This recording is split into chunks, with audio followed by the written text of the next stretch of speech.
Bonjour tout le monde, bonjour chers parents et bonjour chers frères et sœurs. Moi c'est Boumoté d'Angli.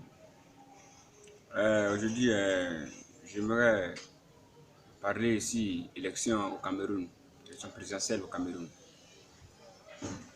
Concernant la candidature de M. Paul Biya, c'est quelque chose qui est un peu étrange. Donc, la candidature de M. Paul Biya à l'élection présidentielle au Cameroun, c'est quelque chose qui est un peu critique. Donc, Paul Biya devrait être l'arbitre dans cette élection présidentielle au Cameroun. Il ne devrait pas être candidat. Voilà, il devrait se retirer tranquillement. Si je dis se retirer, pas pour quitter au pouvoir, mais il pouvait organiser l'élection et celui qui sera élu, il sera le nouveau président camerounais. Mais malheureusement, Paul Biya a décidé d'être candidat dans cette élection présidentielle. C'est bien. Vous savez, ici en Côte d'Ivoire, la Côte d'Ivoire a eu ce même problème. En ce moment, je ne connaissais rien, j'étais encore gosse.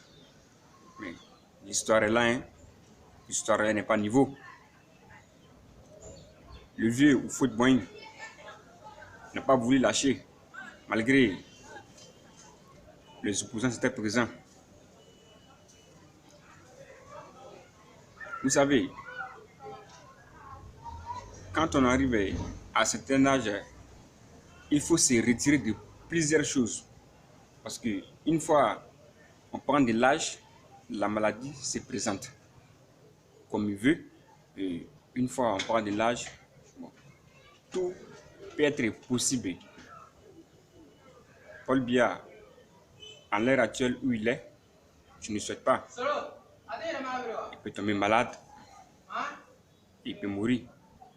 Je ne souhaite pas dès maintenant. Mais Paul Biya, où il est en ce moment, s'il tombe malade, il sera hospitalisé. Peut-être qu'au Maroc, ou soit en France. Alors, lorsqu'il serait là-bas, c'est payant. Donc, cette fortune, ce n'est pas des petites fortunes. Ça va jouer sur le budget national. Et une fois, il tombera malade, ou soit une fois, lorsqu'il va mourir,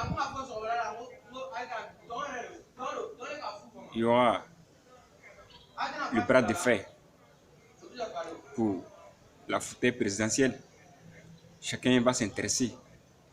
Donc, on ne souhaite pas, avant qu'il tombe malade ou avant qu'il meure au pouvoir, il n'a qu'à se retirer tranquillement. 36 ans, ça fait déjà partie des... C'est-à-dire, je veux dire, 36 ans, c'est trop. C'est trop déjà. Une partie de sa vie a déjà coulé comme ça. Déjà, maintenant, au Cameroun, il y a des conflits. Ils sont un peu en conflit avec l'Angleterre. Et au-delà des frontières aussi, de l'autre côté vers le Nigeria, Boko Haram est présent. Pendant toutes ces années, qu'est-ce qui a été fait pour combattre cette force djihadiste? Rien n'a abouti, mais la dictature continue. Donc, le vieux ne doit pas accepter qu'il meure au pouvoir. Le vieux ne doit pas accepter de continuer encore la dictature.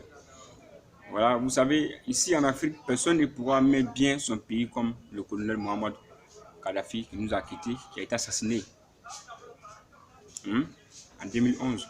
Donc, malgré tout ce qu'il a fait, tous ses efforts, il a été assassiné par la complicité de l'Occident. Donc, on ne souhaite pas tout cela au Cameroun.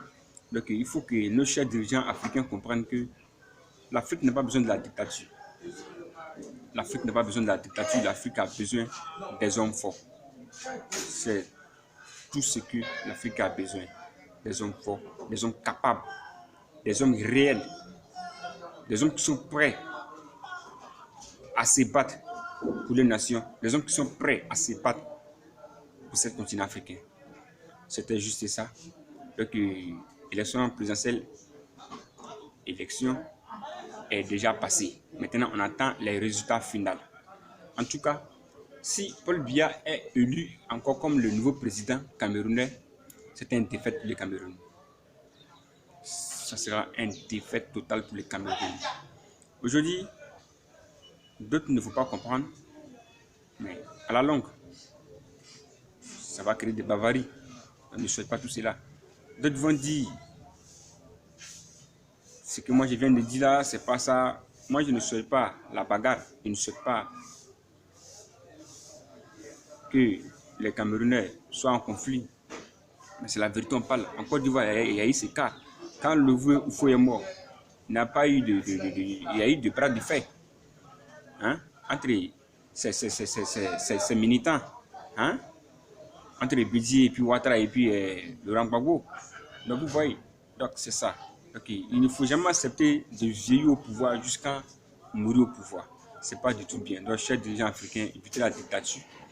Évitez la dictature. Quand vous finissez vos 10 ans, alors organisez les élections et soyez les arbitres. Et retirez-vous calmement. C'est mieux, éviter la dictature. C'était juste ça. C'était Bimoti d'anglais, le révolutionnaire Foussaya. Là partout, là-bas, nous verrons. Merci.